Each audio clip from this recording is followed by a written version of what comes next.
Babe, I have something important to tell you. Yeah, what's wrong? You can tell me anything. I want to open our relationship. What? What do you mean by that? You want to go outdoors more? You want to be more open to the public? No, I want to ethically cheat on you with your permission. I thought this day would never come.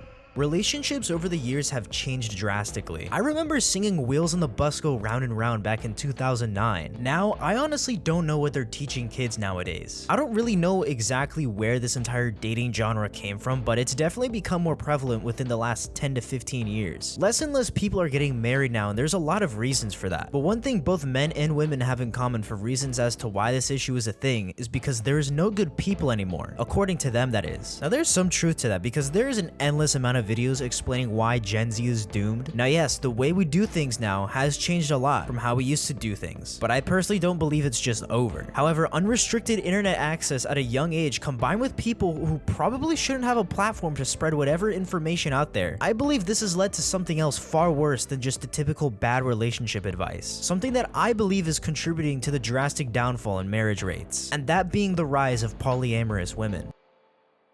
People in open relationships always look like that.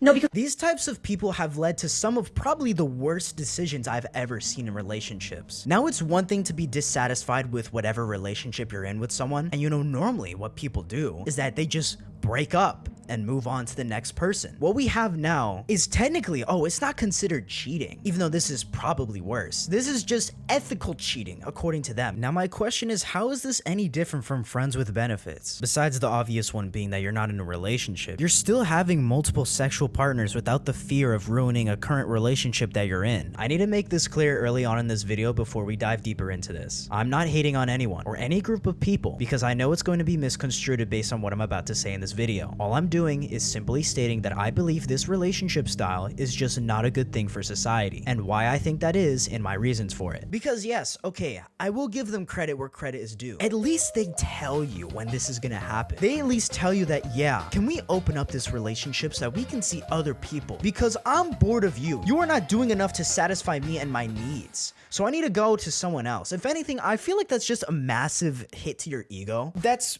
pretty much just saying that you suck. I need someone else to help satisfy this relationship, but I don't want to break up with you because that's gonna hurt your feelings. I don't want to hurt your feelings, but instead I'm gonna make you be seen as a much worse person by just allowing this relationship to take a different turn. Swinging has changed our lives for the best. I mean, not only are we happier, we're healthier, mentally. I think if anything, that says more about the person that you are in general if you let this happen. And we've seen this on a big scale. We've seen people with platforms do this exact thing. Now there's some crowd of people that are like, oh yes, you go. Good for you. That's a very good thing for you. You are so empowered for this. This is amazing for you. But the large majority of people, it's just a lose-lose situation because now everyone sees this person as like a loser. You're seen as a cuck now because you're allowing your partner to get with other people, even though technically the bounds of your relationship is polyamorous, which is basically just cheating with extra steps. But even people in this group, even the people that, support this entire thing, even they see other people in relationships like this as like lower beings of people, because you can't help but just think if someone else is in a relationship, if you have a relationship with two people and one of those people goes out and starts sleeping with someone else, you can't help but think that, wow, someone in this relationship is just lacking. Like someone sucks here. Someone is not doing their job, so they have to go look for other people to go fulfill that need. The main problem with these relationships is that they aren't relationships. They're just very intimate friendships. You can't love two different people the exact same way. It's physically impossible because every connection we have with each other is unique to that person. You're gonna feel differently about different people. That's just reality. In these relationships, it's just a constant game of reassuring one group they're loved when you secretly like the other one better. Gaslighting them into thinking this relationship was a good idea, that everything is just gonna work out. And then if things don't work out, you have to go through not one, but two different breakups, one after the other. It's just a lose-lose situation. How did we get here as a society? It doesn't even seem like that long ago. Even in this lifetime of people, we used to have, not all of them, but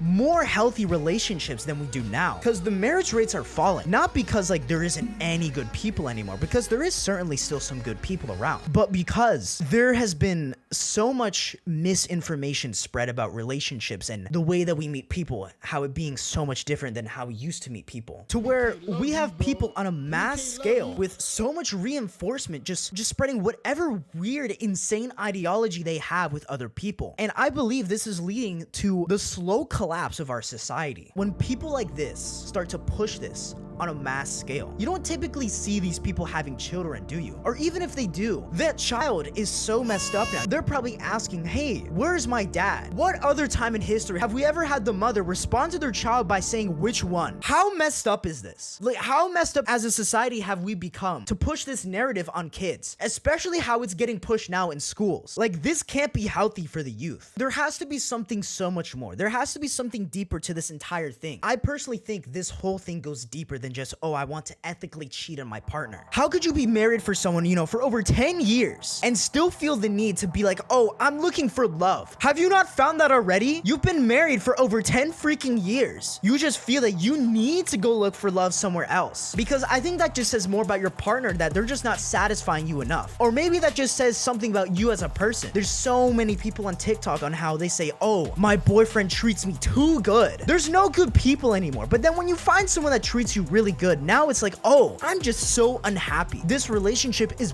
boring. But in reality, that's what makes the good relationships. Good relationships are boring. I was lucky enough to be raised in a family to where I've seen a lot of healthy relationships. Both my grandparents on both sides of my family, my mom and dad's family, they have been married for over 50 plus years. You don't see that happening now too much. Back in the 80s, a lot of us got married at 20.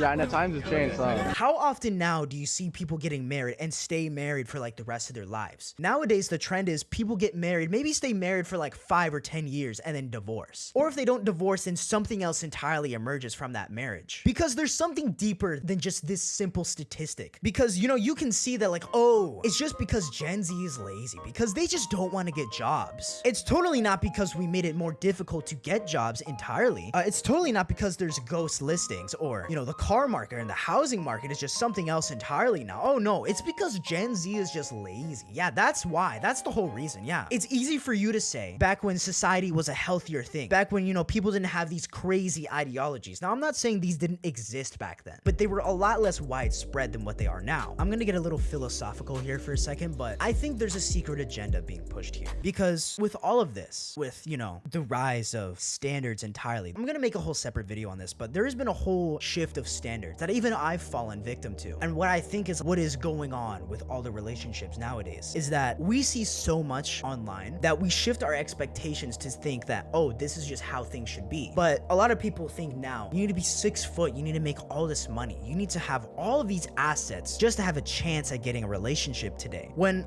that's just not true entirely at all. But then at the same time, there is some truth to that. Because how do people meet now for relationships? Over 50% of people meet online. And naturally, as people, we are very judgmental about how we look, how someone else looks, what other people think about us, etc. Even when you clicked on this video and saw my face, you came to some sort of conclusion about me. But once you got to know me for more than just 5 seconds, your thoughts may have changed a bit. This is how relationships and friendships work, and have worked for the entirety of humanity. Now fast forward to today's dating market where everything is just unusual compared to the rest of time. And when you have unusual things happening, you tend to get unusual results along with it. Like, for example, everyone on dating apps is solely judged based on their looks. We know this to be true. Everyone loves to think everything in the world is equal and fair, but we all know that's not the reality of it. Now, if we go back to about 30 to 40 years ago, everyone seemed to have more reasonable expectations when it came to relationships because there were more tight-knit communities where everyone got to know each other on a deep level. So everything in the dating realm seemed more fair because everyone matched up together through deep connections and emotional bonds. Now let's throw all of that out the window and turn dating into an Amazon shopping spree. Then everything is skewed to favor the people who are more attractive than the rest, skewing the entire dating market into thinking that anyone below a 7 out of 10 in terms of looks is ugly. Another thing is the more partners or relationships you have, the more you just tend to compare one another. This is just something that happens as you get more experienced with dating. It's like how when you go through your first breakup, how it feels like your entire world is crumbling because the only relationship you've ever had up until that point in your life is just now gone. Then as you move on and get more experience, you just compare everyone to each other, like certain aspects of things. Oh, I never had to deal with this when I was with her. That one had a better body. She gave better head. That's why the first relationship felt so special, because you hadn't gone through different scenarios or found out what you like or look for in someone. Everyone can gaslight you as much as they want about how you shouldn't compare yourself to others, which is true, you shouldn't do that. But that doesn't change the fact that it's still going to happen anyways. Now you can imagine when you combine all of this into one relationship, things tend to get out of hand very quickly. Man, I like both of these people, but I don't know what I'm gonna do. Oh, I know. I'll just date both of them. You're not solving the problem with this solution. You're just creating more problems that you don't know exist yet. Now I have another video coming out on something like this where I was doing an experiment on trying to meet people the organic way, the old-fashioned way. Even then, I've had so much trouble doing this experiment, but that's something else entirely. I'll go deeper on that like a different day. But the rise with this, why I think this is because I think these people were led down the wrong way. But why this relationship style is a bad thing, other than the obvious cheating aspect? Well, because it's just a lose-lose situation all around. This style of relationship is pretty new and hasn't really stood the test of time given the short time it's been a thing. Now, monogamy or normal relationships have been around since the dawn of the human race and have led to the most fulfillment and happiness in most people's lives. There's a reason why this relationship type has been around for so long and is commonly frowned upon when you bring others into such a thing. This can even go further and be reinforced by how a lot of people live their lives, and that's with religion. Yes, I'm aware that Islam allows for men to have multiple wives. Correct me if I'm wrong, but I'm pretty certain they only allow men to have multiple partners, which is not the same thing as polyamory, because women don't have that same freedom with the Islamic faith as far as I know. And most of the people who practice the Islamic faith don't really do that anyways. You can even be sued for bringing someone else into your relationship in other countries. I kept cheating so much and I just couldn't stop. But what leads people into these types of relationships? Now, of course, there's a lot of reasons for this. People could have trauma when they're younger and then they fall into something else. You see a lot of stories on why a lot of people are the way they are is because of childhood experiences, because they were maybe abused or traumatized as a child. And we know this to be true because we've seen so many instances of this being true. What I think is going on is something far deeper than just people being misguided, but I think it's something else entirely to do with religion. What do you see a lot of with people that dress like this? Now, if this is you, then okay, whatever, you can do your own thing. But what I'm saying is this is just what I personally believe is going on here. Because a lot of these people, they say that they don't believe in a God, that there is no God at all. Now, whether this is because they've been told one thing when they were younger and how the way they act now, because a lot of Christians, what they always tell these people is, oh, you are going to go to a not so great place when you die because these are your beliefs. And in the Bible, it specifically says this one thing. I personally think that has turned them off to a lot of stuff. So they found comfort in something else, in maybe atheism or Satanism even. Now I know I'm going far-fetched here, but hear me out. I have a reason as to why I think this. Let me explain my reasoning. So a lot of these people, where they go to a lot of pride parades. And what do you see at a lot of these pride parades is you see some people supporting Satanism, putting satanic stuff there, satanic symbols, embracing something else entirely. What did we even see at the 2024 Olympic Games? We saw people trashing on religion because, oh, this religion trashed on us so much. It's our turn. Now, I personally think that's messed up for a multitude of reasons. I think it's pretty obvious. It shouldn't need any explanation as to why. Oh, why are people mad at us? Oh, gee, yeah, I wonder why. It's a real mystery as to why people don't like you as much. But even with all this, with all these people cheating and everything, ethical cheating, I don't care whatever the heck you call it. This is just friends with benefits. This is just allowing Tyrone to get his way because he has what you lack. There has been so much more confusion. Now, a term that they've coined that I really don't like is, oh, I'm demisexual, which basically means they don't have any connection with you unless they formed an emotional one. What the f are we on about? Guys, the whole thing with relationships is an emotional bond. Why do we form friends? Because we bond with them emotionally. Basically making an entirely new sexuality because you didn't lust over someone when you first saw them. It's almost like someone found their lover, got confused when they didn't feel initially attracted towards them the first time, and then got awestruck when they finally formed a connection with them after speaking to them like a normal person. Guys, here's a conventionally attractive person. Now here's a not so conventionally attractive person. Does this mean you're demisexual because you didn't feel lustful towards this person? No, that means you haven't gotten to know them yet. That's why. Not because, oh, I bonded with you emotionally, so that's the only reason why I like you. No, I've been in relationships in the past. Guys, does that mean I'm demisexual? No, that doesn't mean that at all. That means that you formed a normal relationship? Like, where do we go so wrong? Where do we go so wrong in this life that we just devolved into something else entirely? Because now with all these people pushing all these ideologies onto everyone else, We were all just out here minding our own business, and then a bunch of activists started inserting themselves into everything and saying, you have to treat us how we demand you treat us, or you lose your job. now we see, oh my gosh, the fall of dating. Dating is so messed up to where it is very one-sided now, to where we have a bunch of people thinking one thing, and then we push this agenda onto other people that have an entirely different experience. So now what do we have?